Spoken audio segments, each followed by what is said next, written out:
माझ्या चॅनलवरती आपल्या सर्वांचं पुन्हा एकदा मनापासून स्वागत आहे।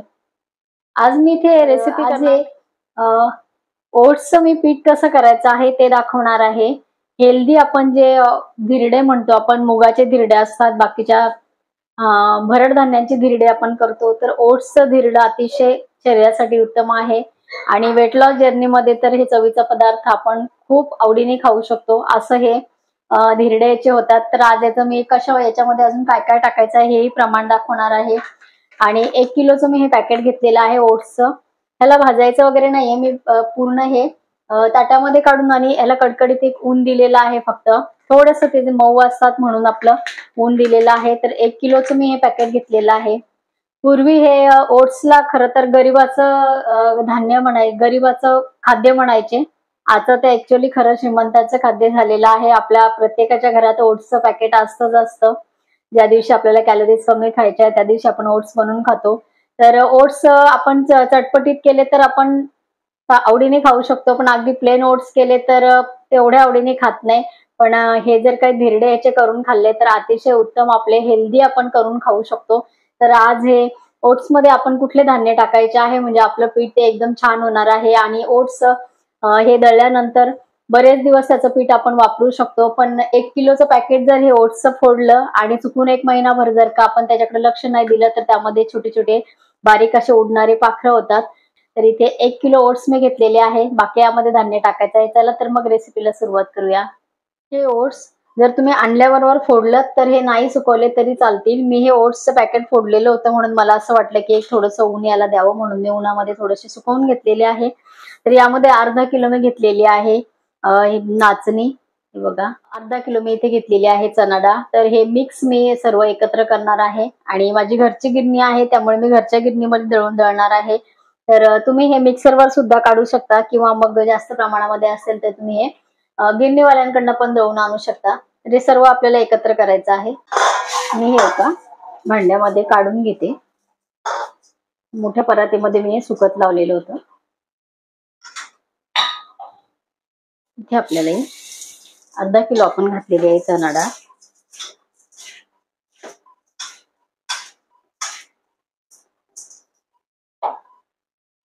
अर्धा किलो आपल्याला इथे घालायची आहे। रागी म्हणतात काही ठिकाणी याला, काही ठिकाणी नाचणी म्हणतात। पौष्टिक आहे हे सर्व, हेल्दी आणि पौष्टिक तुम्ही म्हणू शकता। यामध्ये तुम्ही तिखट मीठ टाकून जरी हा फक्त धिरडं केलं तरी सुद्धा हे खूप छान लागतं। माझ्या चॅनलवरती ओट्सचं थालीपीठही दाखवलेलं आहे आणि ओट्सचं मी धिरडं पण दाखवलेले आहे। तर ते रेसिपीज तुम्ही बघू शकता। तर हे मी आता गिरणीमधून दळणार आहे। तर हे 3 नंबरच्या चाळणीने मी दळणार आहे, फार बारीक मला हे करायचं नाहीये। ओट्स पीठ आपलं इथे दळून तयार झालेलं आहे। असं जास्त पीठ आपल्याला मार्केटमध्ये नाही, पण घरच्या घरी आपण हे पीठ जरूर बनवू शकतो। डायबिटीज वाल्यांसाठी आणि वेट लॉस वाल्यांसाठी हे खूप महत्त्वाचं असतं, एवढं हेल्दी हे पीठ आहे। कारण ह्यापासून भाकरी बनवू शकता, थालीपीठ बनवू शकता, धिरडं बनवू शकता। त्यानंतर तुम्ही गव्हाच्या पिठामध्ये जर इक्वल प्रमाणामध्ये तुम्ही हे पण घेतलं, 2 वाटी गव्हाचं आणि 2 वाटी तुम्ही हे पीठ घेतलं तर डायबिटीज वाल्यांसाठी खूप उत्तम ह्याची चपाती होऊ शकते। आणि ज्यांना आयुष्यभर अगदी हेल्दी राहायचं आहे, वजन वाढवायचं नाहीये जास्त, तर त्यांनी नेहमीसाठी पण चपातीच्या पिठामध्ये जर हे पीठ मिक्स करून जर चपात्या केल्या तर वजन वाढणार नाही आणि शुगरचं प्रमाण वाढणार नाही, कारण हे ओट्स खूप हेल्दी आहेत। आता मी मगाशी म्हटलं व्हिडिओमध्ये की हे गरीबाचं आता धान्य नाहीये, ते श्रीमंतांचं धान्य झालेलं आहे। आता आपण बसून काम करतो, आपल्या ऍक्टिव्हिटीज कमी आहेत, त्यामुळे आपल्याला चपाती पचत नाही। तर हे पीठ खूप हेल्दी आणि खरंच उत्तम आहे। तर ह्या पद्धतीने नक्की करून बघा। आजची तुम्हाला ही व्हिडिओ कशी वाटली कमेंट जरूर करा। आणि माझ्याकडे हे पीठ नेहमी तयार असतात, तर सकाळी मला पण खायचं होतं म्हणून मी राहिलेल्या पिठाचं मिक्स करून आणि बॅटर भिजवून ठेवलेलं आहे, कारण सकाळी मला खायचं होतं। आणि आता थोड्या वेळाने माझी नात येईल तर नंतर तिला मी बनवून देणार आहे। तर प्रत्येकाची खाण्याची वेळ वेगवेगळी असते, म्हणून उत्तम आहे तुम्ही सकाळी जर ते बॅटर भिजवून ठेवलं तर तुम्ही दिवसभर जेव्हा ज्याला पाहिजे तेव्हा एक चिला पटकन पॅन गरम करून देऊ शकता। थोडंसं पीठ जर तुमचं बॅटर भिजवलेलं राहिलं तर तुम्ही फ्रीजमध्ये ठेवू शकता, दुसऱ्या दिवशी त्याचा यूज करू शकता, इतकं उत्तम ते आहे। तर इथे मी सकाळी भिजवलेलं जे बॅटर आहे ते तुम्हाला इथे दाखवते। आपलं मस्त या पद्धतीचं झालेलं आहे. तर हे पीठ आपण घरच्या घरी बनवू शकतो आणि हेल्दी आहार आपण घेऊ शकतो. तर हे बघा, आणि ह्यामध्ये मी हेल्दी अजून म्हणजे काय वापरलेलं आहे, मी एक तुकडा घेतलेला आहे दुधीचा, तो किसून घेतलेला आहे. आणि एक छोट्या साईजचा मी इथे हे घेतलेला होता बीट, तो पण मी इथे किसलेला आहे. त्यानंतर इथे मी एक गाजर घेतलेला होता मीडियम साईजचा, तो मी इथे किसलेला आहे. त्यानंतर थोडीशी कोथिंबीर घातलेली आहे. त्यानंतर इथे 2-3 लसणाच्या पाकळ्या मी कुटून टाकलेल्या होत्या. मीठ घातलेलं होतं, थोडीशी मिरची पावडर अगदी कणभर आणि थोडंसं हिंग हळद घालून मी हे बॅटर भिजवून ठेवलेलं आहे. तर खरंच सांगते, हे उत्तम इतकं छान टेस्ट याची लागते, करून बघा. उत्तम पोटभरीचं हे होतं आणि शुगरचं प्रमाण जर ज्याचं वाढलेलं आहे त्याचं कंट्रोलमध्ये येतं ह्याच्यानी.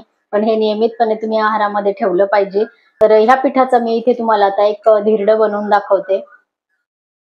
इथे पॅन मी ठेवलेला आहे, तर थोडंसं अगदी तेल मी या पॅनला लावून घेणार आहे.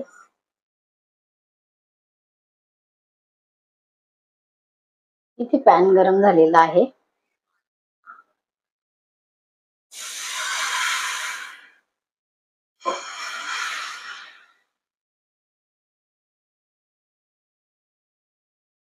खूप पौष्टिक हा चिला तयार होतो. धिरडं, घावण, तुम्ही याला नाव वेगवेगळ्या ठिकाणी वेगवेगळी नावं आहेत. हे पीठ तयार असेल तर आपण केव्हाही बनवून खाऊ शकतो. तुम्ही सकाळच्या नाश्त्यामध्ये खा किंवा दुपारच्या जेवणामध्ये तुम्ही खाल्लं तरी सुद्धा उत्तम आहे. संध्याकाळी तुम्ही घेऊ शकता. अजिबात ह्याला तेल जास्त लावलेलं नाहीये. तर ज्यांना मुलांना द्यायचं असेल तर आपण बटर किंवा तूप ह्याला भरपूर साऱ्या प्रमाणामध्ये लावून देऊ शकतो. आणि आपल्याला जर वेट लॉस आपण करत असेल तर तेलाचं प्रमाण इथे तुम्ही किती कमी ठेवलं तरी सुद्धा आजीला खूप छान होतं. हे धिरडं खूप छान होतं. तर आज ऍक्च्युली रेसिपी मी करणार नव्हते, पण बॅटर भिजवलेलं फक्त तुम्हाला इथे दाखवलेलं आहे मी की याचं उत्तमरित्या हेल्दी आपण त्यामध्ये पदार्थ घालून आणि या पिठाचं धिरडे इथे बनवून खाऊ शकतो. तर आजची ही रेसिपी तुम्हाला कशी वाटली?